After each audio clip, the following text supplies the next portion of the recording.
The days that followed felt wrong in ways I couldn't explain. Not loud. Not dramatic. Just off. The kind of wrong you feel in your bones before your mind catches up. I went back to my routine, pretending everything was normal. Work. Commute. Conversations. Smiles. But the city had changed, or maybe I had. Everywhere I went, I felt watched. Not by people. By something deeper. The streetlights flickered whenever I passed beneath them. Elevators paused a second too long before opening. Phones froze when I tried to text certain words. And every time it happened, I felt the same chill crawl up my spine. Like the city was correcting me. One afternoon, as I waited for the bus, I noticed a man across the street staring directly at me. Not blinking. Not moving. I shifted my weight. He didn't move. The bus arrived. I stepped on. When I looked back through the window, he was gone. That night, I tried to distract myself. Music. Television. Anything loud enough to drown out my thoughts. But the silence always returned. Not empty silence, the kind that listens. Then my phone buzzed. No number. No name. Just a message. You're drifting. My heart slammed against my ribs. I typed back without thinking. From what? The 3 dots appeared instantly. Then stopped. Then appeared again. Finally, one word arrived. Purpose. I threw the phone onto the couch like it burned. That night, I dreamed I was walking through the city alone. No cars. No people. Just endless streets stretching in every direction. Streetlights flickered on as I passed, one by one, like they were waking up. And then I heard it. My name. Not shouted. Not whispered. Spoken with certainty. I turned, and saw myself standing at the end of the road. Same face. Same clothes. Different eyes. You're falling behind, the other me said. I woke up gasping. Sweat soaked my sheets. My heart pounded like it wanted out. I sat up, gripping the edge of the bed, breathing hard. That's when I realized something terrifying. The dream didn't feel like imagination. It felt like instruction. The next day, the city moved faster. People brushed past me like I was in the way. Billboards flashed messages that felt too specific.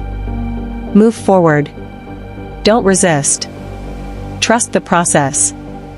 I stopped in the middle of the sidewalk. No, I whispered. This isn't right. A woman passing by turned her head slowly and looked straight at me. Her lips didn't move. But I heard her voice anyway. Then why are you still listening? Fear flooded me, but so did anger. I went home and locked the door. Sat on the floor. Closed my eyes. And for the first time since this began, I prayed out loud. Not fancy. Not polished.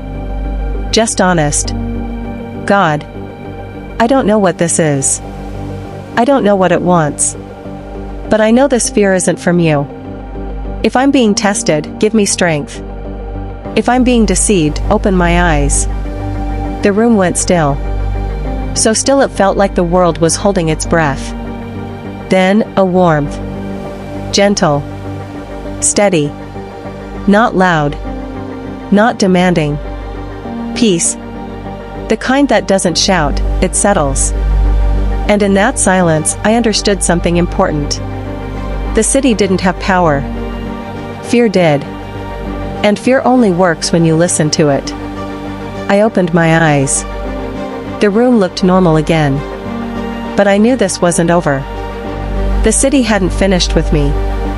It was waiting. And next time, it wouldn't whisper. The city didn't feel hostile that morning. It felt busy. Too busy. People rushed past each other like they were running late for something they couldn't explain. Phones rang. Cars honked. screens flashed everywhere. Life was loud again. And that scared me more than the silence ever did. Because when the noise came back, it felt forced. I walked through the crowd, trying to blend in, trying not to think about the nights before. Trying not to remember the voice. But something had changed. I could feel it in the air, like tension before a storm. At the corner near my apartment, I saw a woman arguing with a man in a suit. Her voice shook. "I know what you're doing," she said. "I know you're lying." The man didn't respond. He just smiled. And for a split second, his eyes didn't look human. I froze. The woman stepped back, confused, her confidence draining from her face. Then, just like that, she shook her head and walked away as if nothing happened. Like the moment had been erased. My chest tightened. This wasn't random anymore. That afternoon, I went to visit my grandmother. Her house sat at the edge of the city, where the noise thinned out and the air felt cleaner. She opened the door before I knocked. "You look tired," she said softly. "I'm not sleeping," I replied. She nodded like she already knew. Inside, her home felt different from anywhere else, warm, grounded, real. No humming walls. No buzzing lights.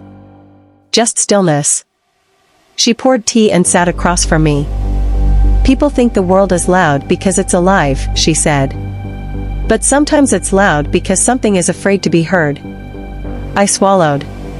"Grandma, what's happening to me?" She studied my face for a long moment. Then she said, "You're becoming aware." I frowned. Aware of what? That not every voice that sounds familiar comes from a place of truth. I told her everything. The whispers. The messages. The feeling of being watched. When I finished, she reached across the table and held my hand. "There are forces that don't want faith," she said quietly. "They don't attack directly. They distract. They imitate. They confuse. So what do I do?" I asked. She looked at me with a sadness that felt ancient. "You choose who you listen to," she said. "Because attention is agreement." That night, she prayed over me. Not loudly. Not dramatically. Just steady words filled with conviction. As she prayed, I felt something lift, like pressure releasing from my chest. And for the first time in days, I breathed freely. When I left her house, the city felt different again. Quieter. But not empty. On my way home, I noticed others, people like me. A man standing still on a sidewalk, eyes closed, whispering under his breath. A woman sitting on a bench, tears running silently as she clutched a necklace. We exchanged glances. A silent understanding passed between us. We weren't alone. That night, as I lay in bed, my phone lit up. No vibration. No sound. Just a message on the screen. "You're resisting." I stared at it, heart pounding. Then another message appeared. "Resistance has consequences." My hands trembled.